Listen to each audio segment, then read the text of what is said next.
இன்னைக்கு ஜும்கா பேஸுக்கு அந்த மேல இருக்க கேப் எப்படி ஈஸியா ஃபிட் பண்றதுன்னு தான் இந்த வீடியோல நம்ம பார்க்க போறோம்.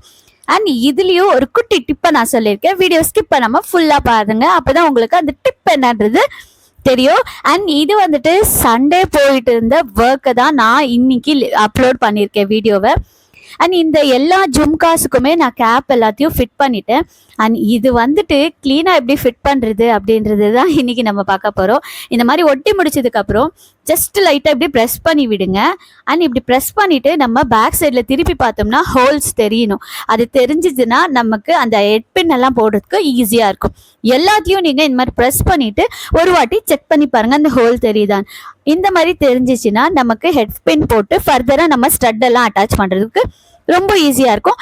இந்த ஜும்காஸோட ஃபுல் வீடியோவை நான் நெக்ஸ்ட் வீடியோவில் போஸ்ட் பண்ணுறேன். உங்களுக்கு இந்த மாதிரி இயரிங்ஸ் வேணும்னா வாட்ஸ்அப் நம்பருக்கு காண்டாக்ட் பண்ணுங்கள்.